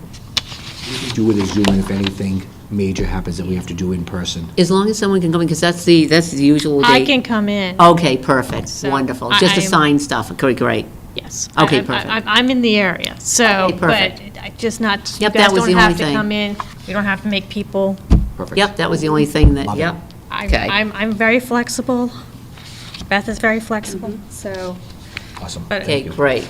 that would be my recommendation. It Yes, would be a please. Zoom on the 16th of August. August, mhm. The 24th is in person at the, we're doing it at the Middle high school, school. Okay. Middle school library. middle school Okay, library. yeah. That's our, is that our Retreat. retreat? That's our retreat. What would the time be on that? If- 9 a.m. So 9 a.m. 9 a.m. would be the meeting?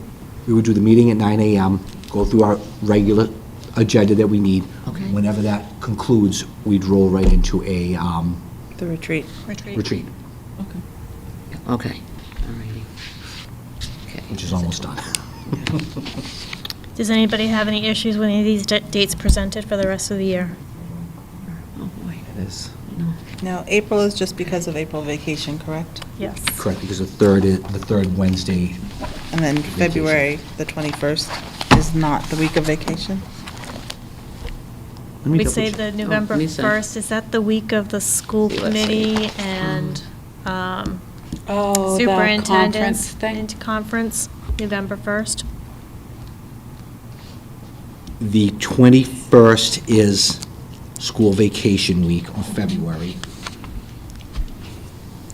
And then Don't we the, usually do just one when it's during the? we do one in Yeah. February, yeah. Yeah, mm-hmm. Also, because February, there might be 4 feet of snow. And then the first is the, they haven't put the agenda out or anything out, but right now it's usually that first week of it. So if it comes out, we can always tweak that November 1st, but I'll wait for that officially to come out from the MASC. I would recommend, I'm planning to attend it again this year. I would recommend if anybody would like to join. We budgeted for it. Yeah, it's a good collaboration. You get to hear different points of view, but what other school districts are doing is what the state's doing too as well. So it's a great opportunity. It starts Yes, it really is. noon on Wednesday, Yeah. goes to Saturday, but we usually stay through Friday afternoon. So it's Wednesday and Thursday. It's at the Cape.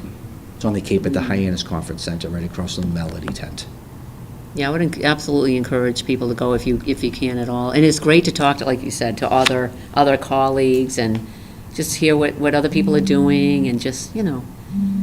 So it's an opportunity, right? So I would just throw that out there. They said they were going to finalize a schedule and the dates. I've been talking to Heidi, the end of July, so we'll know end of July, beginning of August, the dates and the theme. So I'll have Lauren actually make those changes, and I'll represent this at the next meeting. Sounds good. We definitely have some time, although I was getting a little anxiety there, seeing a July date. It just seems like it's right around the corner. Let's not rush through the 4th, all right? Let's enjoy the week of the 4th. I know, true. Scott's like, no. Oh, I tell ya. Okay, so we're going to table this, and then, yeah. Okay. So the next one is the FY 2024 non-union rate salaries and administrator salaries that I presented at the last meeting, and you made some excellent suggestions, which I did make the change on the second to last page. We did increase the teacher substitute daily rates for FY '24 The first one being 105, and then I increased $5 for each one down. So it's 105, 125, 135, and 145. And I also did, it took some doing, it's almost like pulling teeth, I felt like a dentist, to try to get information from area school districts on the nurse sub rates. Finally, I did get some information. So some are at 140, some are at 150. So we figured, that we felt comfortable doing the 150, because maybe we'll be the one that gets the nurse. Compared to the 140, I don't know, the district. So if you are amiable to that, those are the only changes that I made. I just have a question on the, the food service director that's to be determined, Yep. and the special ed director that's to be determined. We don't have we don't have their salary in Yeah, because there? when we had done this, because he So I'll- was negotiating, yeah, So and I was too. I'll speak to my Yeah. part, Court, he can speak. Yeah. We originally did this, we were still in negotiations with, it was still, in terms of the, where is it? The special ed coordinator, I met with a finalist today, and we're going back and forth now, trying to figure out what the next steps are. So I still don't know what the dollar amount is, because we're negotiating that with them. Okay. But And the food service director, we Just did that, just Okay. did that, yep, just today, yep, Okay. yeah. So are we looking to approve this without those amount, like, are we gonna come back and We're gonna- see those Well, salaries once they're in there? Well, actually, for all of these positions, especially new ones coming in, it's a superintendent's hire. So we do have amounts budgeted, and it is the superintendent's, purview to do the contract, assign the rate. When we come back next year, like, say, the staff that's already existing, you're approving, like, the increase, like, this 3%,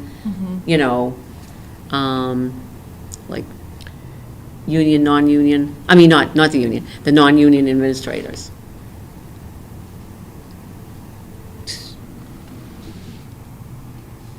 So if any of these, in other words, I guess to make it even, so if any of these people left during the year, even though we have a certain salary for what it is currently, if one of these positions left and the superintendent has to hire somebody mid-year, It might be he's much more. determining what the salary is. But the salary's in the hiring. consistent with, Yeah. With. the right. salary's consistent with what, The market will bear.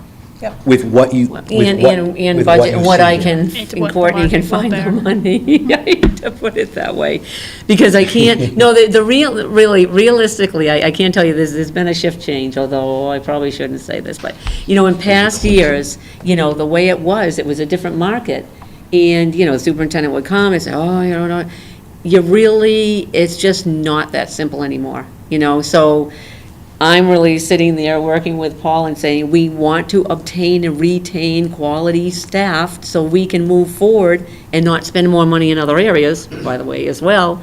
And, so I, just really have to do my best to balance things out. And that's, again, thank you for bringing that up, because it also, another point, so school department budgets are so much different, because it's such a large institution than any other town, with no disrespect to any other town or municipal department. Things change every single day. The minute we approve the budget, the estimated cost for the subsequent year, and we do it so much in advance, before we even get to the start of that fiscal year, July 1st, it's already changed. I already have a list like this long of things that have already changed for the budget that we even updated on May 17th. It's just the nature of the beast. So, The dollar amounts are You gonna be know, consistent with but- what you see here. Plus or minus $1,000, Yeah.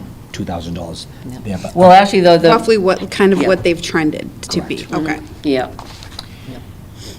I mean, my thought is, and, since I've gotten on the school committee, I've come to understand the need to invest in infrastructure and invest in building up a community where people want to come work. Stay. So I just, with what's going on with the town, and, we've talked about the increase in the COLA, or, that's, I just want to make sure that we're putting things in place that are going to be sustainable. And that, is this what we're looking at for this year alone? Are we looking at this for potentially moving forward? That my question is, So what do COLAs look like in FY '24, '25, '26? Right. It's a Or good, 25, 26. And I know we and don't, forward. like, Yeah. I'm not looking to, have something on record. We don't really, we haven't had that far of a And we have contract conversation. negotiations coming up. I'm and, sure, you know, but, Yeah. so one of the things that, one of the things we're gonna discuss on the 21st is there's a bunch of budget drivers for FY '24, '25. One thing that we've tried to do with your help and your assistance is, if you look at our salaries going back 2-3 years, if we weren't last, we were second to last in the valley. Yep. We're never going to get to the top third. No. I'd love us to get to the middle. And again, you have your outliers, get us to the middle or as close to the middle as you can. And it'd be great to be able to do that in one fell swoop. We can't do it. The budget can't support it, the town can't support it. So it's slowly and incrementally getting us from dead last or second to last to close to the middle. We're slowly working our way up there. One of the things I'm gonna present at on the 21st, my dates are on the 21st, is what would it take to get non-union personnel to that point? Just for the committee to have an idea of what it's gonna look like.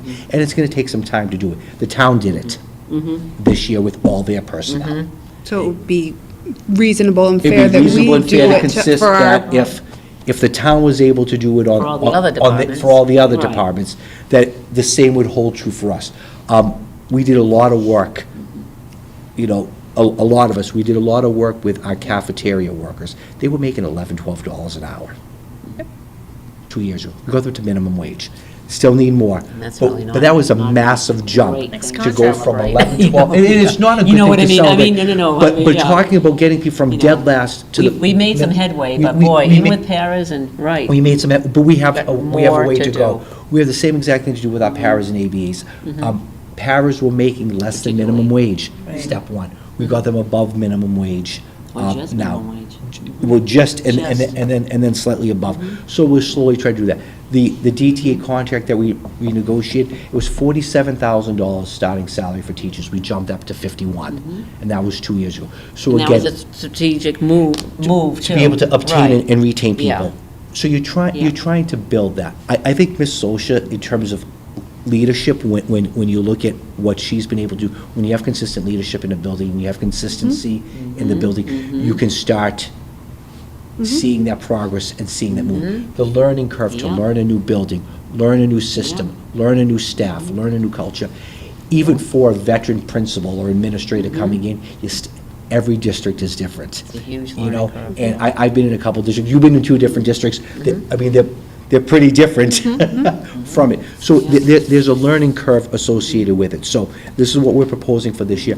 What next year looks like, we don't know. We know that the cubes on Gilboa are coming online next year. We've all heard of what's going to happen in FY '25 with an additional influx of funds. How that gets divided up throughout all the town departments, we don't know yet. But this is what we're proposing for this year. What happens next year could be less, could be more, could be flat. We'll just have to see where we are with the budget at that point. But we hope it's not that way, because we are not going to make Not strides. We're sustainable. not going to be able to move not- forward. not And it would be sustainable. kind of difficult for folks on the Board of Selectmen and the Finance Committee to say, what are you doing to move the district forward? You can't do it without the human resources and especially for students, too. If you have good teachers, you want, like he said, the whole building is a culture. You start with the principal, you've got all the teachers, you've got everybody, they're all kind of in concert, they're all kind of like a symphony working together when you've got good staff, they're used to their building, used to this, used to the way things operate and everything. But if you keep having people going out, new ones coming in, going out, new ones coming in, it doesn't work. You want that continuity. And also, that helps with the social emotional as well, One of having the the- continuity of One of the staff. reasons Cindy was Yeah. able to do what she did in her building is she has trust. And I've said this, when I presented my goals. I'm fortunate to have a committee that allows us to aim high and know that as long as we present evidence and data, if we don't hit it and you know the why behind it, you're supportive. I don't want to just aim for mediocrity and then hit it. So we're fortunate that Cindy has a trust in her building. So she was able to set those goals high. She was able to support staff, and staff knew she had the backing. That's really difficult to do as a first-year principal. They just don't know. When you have that trust, you can start doing things forward. You saw Bob present today with his staff. He's in year 2. They helped write that. They helped do that. They've bought into the whole notion of the importance of SEL. They get it. They understand it. That age group is so quirky. From an education standpoint, we know what that 6th grade team does. You know, we know they're solid. We know what the other grades are doing. I mean, that 8th grade team is phenomenal. 7th grades had some turnover, but that 6th grade team's been there forever. That 8th grade team has been there forever. From an education standpoint, a teaching and learning standpoint, they're solid. Do they have places to go and build? We all do. But they're really focused in on the SEL, and they trust Bob to support them. And when you keep on turning over, you see that. And I think, you know, if you look at just what's, I hate to say it, and I don't want, if you look at what happens in special education with all the turnover, it's tough to build that. That's what happens. It's tough to build that consistency. And that's not a special education thing. That's in any department. area, any That's in any department, department. any department. When you have that, when you don't have that But stability. 4 different leaders in of 4 staffing. years is tough. Yeah. And working Yep. that way, you feel like you begin to doubt yourself. I think people get burnt out. You do. Because then other people are trying to fill in for things that aren't getting done by others and things, and yeah. Yep. But I think also, as we invest in staff and, you know, also just kind of being mindful of that as we help our staff progress, we also want to make sure that Kids are progressing. equally at the same rate, we're all progressing, you know, so. Right, Yeah, yes. including our students. Yes. You The want to see. expectations on the other side of it. Yeah. And again, I think we made some significant leaps from last year to this year. And we'll continue to build on that. You know, if you look at our rubric, the principal's rubric, the teacher's rubric, in order to be exemplary, you have to model, be able to model. We're going to use the template that Cindy did in pre-K, K1, and build upon that through the other grades. We have our admin retreat on the 18th. That's going to be a big focus of it. Our retreat on the 24th, we're going to show a lot of the work that Cindy's done and how we're going to build upon that for FY '24. I know some of my goals will be based off of that template, as I'm asking the principals to do the same thing.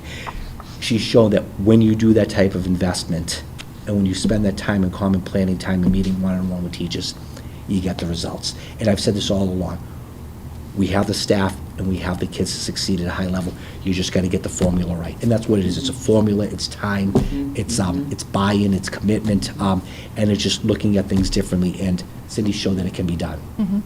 Everybody pulling the rope in the same direction. Yeah. And So there's, to speak. there's a lot of variables that go into it. And one thing the staff bought into down there is, we can't control what happens after 2 o'clock. All we can control is what happens from 7:30 to 2:30, or 7:30 to 2. So let's control the variables we can control, adjust for what we can't control, and then go from there. And be supportive for, And be supportive, because there's a lot of stuff going on out there, you know, there's a lot going on out there. Certainly is. Does anyone have any other questions? No further questions. We looking for a motion? thank you for looking into the sub rates for us. Oh, no, thank you for, that was a No, great it- suggestion. it was a Good good sug- suggestion. See how great we work together? That's what we're talking about here. And sometimes, like, I think No, said I this mean, last time. really, I can't think of You look at everything, a and I'm glad spreadsheet, you brought it look at up. numbers, I and- would have and you felt bad just- after. You miss it. No, you're right. I That's would have why felt bad if I Team didn't, approach you is know. important. Yep. So I move to approve the FY 2024 proposed salary schedule for the administration and district-wide positions classified as exempt, as outlined in the paper given to me, and that's not professional words, What word am I today, professional? 6/7/2023. It's been a long night. Yeah, the My propo- words are failing me at this point. The proposed salary schedule from school committee meeting, 6/7/2023. As noted. Motion made by Teresa, seconded by, Made badly by Teresa, but yes. Second, Beth. seconded by Beth. All those in favor? Aye. Anyone opposed? Anyone abstaining? Good to go. Next, Okay. the school managers and operations manager report, transfers and reclassifications.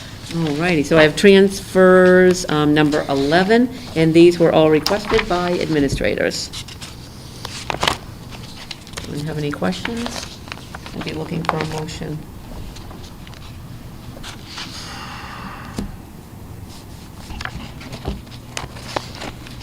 As far as my going through the whole entire budget, at this point, I'm just going to be doing that after the end of the year. So I've been just doing the administrator ones. There's Are been we too still much waiting? movement of staff and things of that nature, so. Are we still waiting on a motion? Does anyone have any questions? Okay. Take a stab at this again. I move to approve the FY 2023 general fund budget transfers number 11 as presented at the school committee meeting, June 7, 2023. Motion made by Teresa, seconded by? Second by Monique. All those in favor? Aye. Anyone opposed? Anyone abstain? Abstain. Okay, and I have reclassifications number 10. These are all for grants. You know, we're looking at our grants, for instance, a 262 grant, which is most of these. We had so much staff going in and out. We usually pick a para and ABA that we originally defined, and that one left, and then we tried to do it, and another one left, so we just gave up. So we just said, we will just, and actually, then they couldn't even find anyone. So we just figured we'll wait as the year goes on, and we just see who we can actually do it and do the whole grant, grant at one time and get it taken care of. So basically, that's what most of those are that sped early childhood. And then doing some reclasses to utilize funds that are still in the FY23 Title IV grant, both for FY22 and FY23. Is AMB consulting, do you know what service, kind of service that is? Oh, I'm trying Is to it remember. ABA? Or like BCBA? That one, to be honest with you, I don't recall. It has to be in the confines of what's I- allowed in the Title IV grant. No, I think. But I can picture it too, because looking at it No, on the warrant. that's what I'm thinking. Yeah. That's what Yeah. I'm thinking. I Yeah. know we. So we look for things that are charged to the general fund that, you know, because We of can all the, take. everything that happened. Yep. Yes. Yep. This year, yeah. So, yeah. Just always wondering where that balance Oh. is. Yeah, because this was actually, Cindy actually wrote the grant for Kim to expend some funds, like and nothing ever happened. So we just had to find, you know, things that were eligible for that I grant. believe was some And PD move that it. was done at the beginning of the year for Yeah. our BCBA's and our ABA's from Dr. Merrick, Thank you. if I Some of it, remember yeah. correctly. Thank you. Yeah, no problem. No further questions. I'd be looking for a motion. I move to approve the Douglas Public Schools FY 2023 reclassifications number 10, school committee meeting, June 7th, 2023. Motion made by Monique, seconded by? Beth? Seconded by Beth. All those in favor? Aye. Anyone opposed? Anyone abstaining? Thanks. And last but not least, in case any of you are not exhausted enough, or if you have any trouble sleeping this evening, I did provide to you the audited FY22 end-of-year financial report. So that should help if you have any trouble sleeping, but all kidding aside, if you ever have any questions about the end-of-the-year report, you know you can always stop by, call, email, ask me, but this is the final audited report. I presented the audit last time, but I said I'd give you a copy of the report this time. I could give you a whole dissertation on it now if you'd like, but probably not. It's just for presentation Kind purposes. offer, what a kind offer. Even for another person, it's been a long week. It sure has. Long day, long lifelong week. Any topics not anticipated? Not at this time. So I'm going to make a recommendation on June 21st. We go to start our formal Zoom meetings for the summer, because summer class, that's last day of school. Is everybody in agreement for that? I agree. Aye. So if we could get that established, that would be awesome. Thank you. Thank you. Okay.